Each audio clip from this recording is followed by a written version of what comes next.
రాష్ట్రాల మధ్య విభేదాలు వచ్చాయి, జిల్లాల మధ్య కూడా గొడవలు వచ్చాయి. అదే మరి ఫైనల్గా మనం చూస్తే కాలువలో ఉండే రైతాంగం కూడా గొడవపడే పరిస్థితి వస్తుంది. ఇంకొక పక్క ఎక్కడైతే ఇండస్ట్రీ రావాలన్నా, తాగేదానికి సురక్షితమైన వాటర్ ఇవ్వాలన్నా మనం వాటర్ మీద శ్రద్ధ పెట్టాల్సిన అవసరం ఉంది. అందుకే అధ్యక్ష ఈ ప్రభుత్వంలో ఒకసారి చూస్తే గోదావరి పుష్కరాలు ఫస్ట్ టైం నేను సమైక్య ఆంధ్రప్రదేశ్లో ముఖ్యమంత్రిగా ఉన్నప్పుడు గోదావరి పుష్కరాలు తీసుకొచ్చాను. దానికి కారణం ఏంటంటే అంతకుముందు జరిగేటి కానీ ప్రభుత్వం ముందుకొచ్చి చేయడం. దానికి కారణం మనం ప్రకృతిని ఆరాధిస్తాం, నీటిని పూజిస్తాం. ఎక్కడ చూసినా గంగమ్మ తల్లిని మనం పూజలు చేసే సంస్కృతి ఉండే దేశం ఇది. అందుకే నేను ఆ రోజు ఒకసారి అదృష్టం కూడా 2 పుష్కరాలు కండక్ట్ చేశాను. మళ్ళీ నెక్స్ట్ ఇయర్కి గోదావరి పుష్కరాలు కండక్ట్ చేసే పరిస్థితి వస్తున్న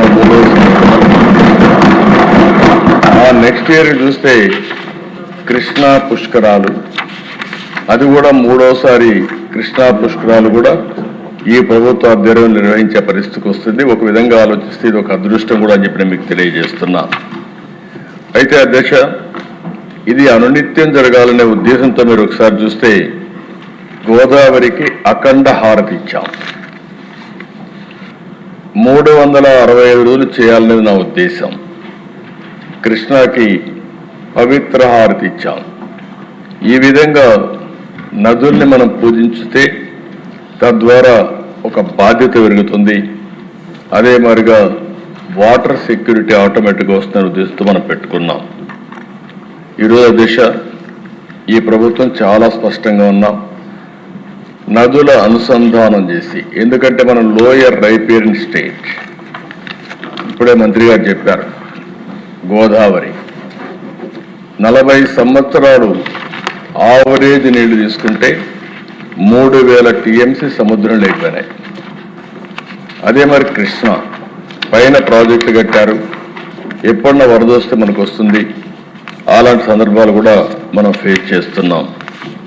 ఈ 2 రివర్సే కాకుండా వంశధార దగ్గర నుంచి పెన్నా వరకు మనం కానీ నదుల అనుసంధానం చేసుకోగలిగితే, ఇంట్రా రివర్ చేయగలిగితే దీనివల్ల మనకు సమస్య చాలా వరకు పరిష్కారం అవుతుంది. ఫేజ్ 1లో నేను ఇప్పుడే కాదు దిశ గంగా కావేరి అనుసంధానం జరగాలనేది నా ప్రగాఢమైనటువంటి ఆకాంక్ష, కోరిక. ఒక్కసారి ఏదైతే ఈరోజు దేశంలో ఒక చిన్న ఆలోచనతో మొదలుపెట్టినటువంటి నేషనల్ హైవేస్, అది first proof of concept Nellore to Chennai 4 సంవత్సరాలు 5 సంవత్సరాల్లో గోల్డెన్ క్వాడ్రిలేటరల్ రోడ్ వచ్చింది. ఈరోజు ఏ జిల్లాకు కావాలన్నా అలాంటి రోడ్లు వచ్చాయంటే ఒక ఆలోచన, నిధుల కొరత కాదు, ఒక పబ్లిక్ పాలసీ ద్వారా వండర్ చేసే పరిస్థితి వస్తుంది. జరిగింది. అదే మరి వాజ్పేయి గారి పీరియడ్లో గంగా కావేరి సాధ్య అసాధ్యాలన్నీ కూడా చేయడం కోసం సురేష్ ప్రభు గారి నాయకత్వంలో ఆ రోజే ఒక టాస్క్ ఫోర్స్ కూడా కాన్స్టిట్యూట్ చేసే పరిస్థితికి వచ్చాం. అయితే తర్వాత వచ్చిన గవర్నమెంట్ ఇది చేసే పరిస్థితి రాలేదు, ముందుకు పోలేదు. ప్రధానమంత్రి గారితో మాట్లాడినప్పుడు వారు ఒక మాట అన్నారు, ఇంట్రా రివర్ అంటే మీ రాష్ట్రంలో ఉండే రివర్స్ అన్నీ మీరు అనుసంధానం చేయండి, ఫైనల్గా జాతీయ స్థాయిలో కూడా మనం లింక్ చేసుకోవడానికి ఈజీగా ఉంటుందని చెప్పారు. అదే స్ఫూర్తితో పనిచేస్తున్నాం. నేను ఒకటే మీ అందరికీ హామీ ఇస్తున్నా, నదుల అనుసంధానం చేసి తెలుగు తల్లికి జలహారతి ఇచ్చే బాధ్యత ఈ ప్రభుత్వం తీసుకుంటామని. అందుకే అధ్యక్ష 14-19 68,000 కోట్ల రూపాయలు ఖర్చు పెట్టాం. ఇప్పుడు మళ్ళీ మీరు ఒకసారి ఆలోచిస్తే ఇప్పటికే ఒక 20,000 కోట్ల దగ్గర ఖర్చు పెట్టే పరిస్థితికి వచ్చాం. హంద్రి నీవా 738 కిలోమీటర్లు అన్ని లిఫ్ట్లన్నీ కూడా వెడల్పు చేసి అక్కడి నుంచి కుప్పంలో పరమ సముద్రం లాస్ట్లో ఉండే చెరువుకు నీళ్లు ఇవ్వగలిగాం, మడకసరికి ఇవ్వగలిగాం. నిన్నే అనంత హిందూపూర్ నేను రివ్యూ చేస్తే ఈ సంవత్సరం హిందూపూర్లో వర్షం తక్కువ పడింది, కానీ కాస్తో కోస్తో నీళ్లు ఇవ్వగలిగామంటే ఆ ప్రాజెక్టు వల్ల ఇవ్వగలిగాం. దీనికి శ్రీకారం చుట్టిన వ్యక్తి నందమూరి తారక రామారావు గారు అని చెప్పి ఎప్పుడు కూడా మంచిని మనం ఎప్పుడు గుర్తుపెట్టుకోవాలి. దిశ ఈరోజు కాటన్ ఈ దేశస్థుడు కాదు, బ్రిటిష్ పాలనలో ఇక్కడికి వచ్చాడు. కానీ ఆయన చేసిన పనేంటి? ఆ రోజు గుర్రం మీద తిరిగి ధవళేశ్వరం ఇక్కడ బ్యారేజ్ ఇవన్నీ కడితే, ఈరోజు గోదావరి జిల్లాకు పోతే ఎవరిని గుర్తుపెట్టుకున్నా పెట్టుకోకపోయినా కాటన్ మాత్రం గుర్తుపెట్టుకొని ఎక్కడ చూసినా విగ్రహాలు పెట్టి పూజిస్తున్నారు. అది ఆయన చూపించిన స్ఫూర్తి. ఈరోజు ఈ రాష్ట్రంలో అన్ని ప్రాజెక్టులు మీరు రాయలసీమ రాళ్లసీమ ఎడారిగా మారిపోతుంది, దీనికి అభివృద్ధే కాదంటే అలాంటి దానికి ఒక దశ దిశ చూపించిన వ్యక్తి నందమూరి తారక రామారావు గారికి నేను తెలియజేస్తున్నాను. మనం మాట్లాడే హంద్రి నీవ, నగరి గాలేరు, తెలుగు గంగ. తెలుగు గంగకి 4 ముఖ్యమంత్రులు, ఆనాటి ప్రధానమంత్రి. తమిళనాడుకి చెన్నైకి నీళ్లు ఇవ్వాలంటే ఎన్టీ రామారావు గారి కమిట్మెంట్ మీరు చూస్తే చెన్నైకి నీళ్లు ఇవ్వాలి, నేను కూడా ఒప్పుకుంటా.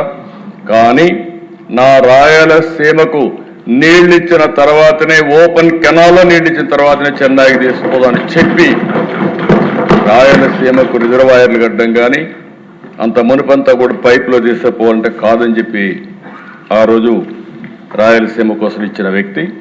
తెలుగు గంగ, ఎస్ఆర్బీసీ, హంద్రి నీవ.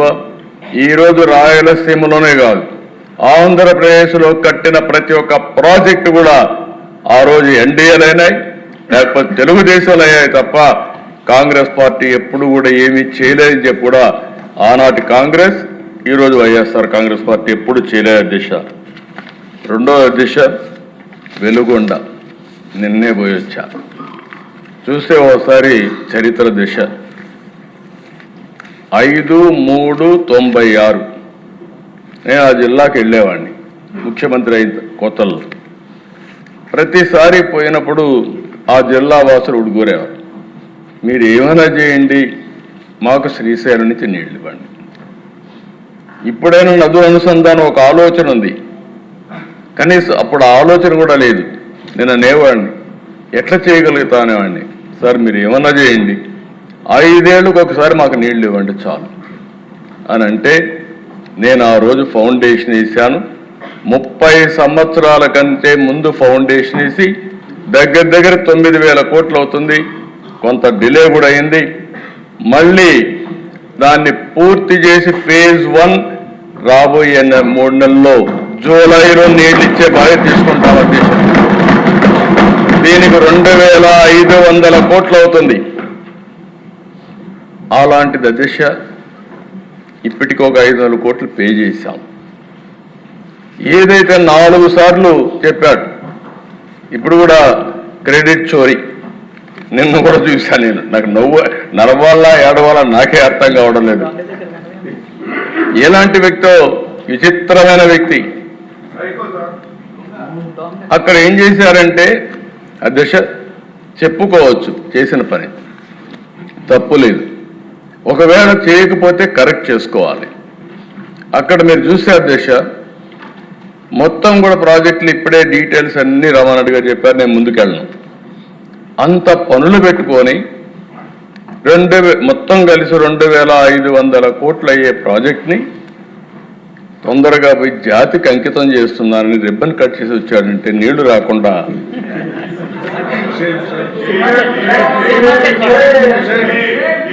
కుప్పంలో కూడా చేశాడు అధ్యక్ష. మా కుప్పంలో కూడా పోయి నీళ్ళన్నీ కూడా పెడుతున్నానని చేస్తే ఒక ట్యాంకర్లో తీసుకుపోయి సెట్టింగ్ చేస్తే ఆ నుంచి బయట వస్తానే నీళ్లు ఎక్కువనే అధ్యక్ష. అసలు నీళ్లు ఉంటాయి కదా అధ్యక్ష. ఇక్కడ పట్టిసీమల గురించి మాట్లాడినప్పుడు అన్నారు అధ్యక్ష, మీకు ఐడియా ఉంటుంది.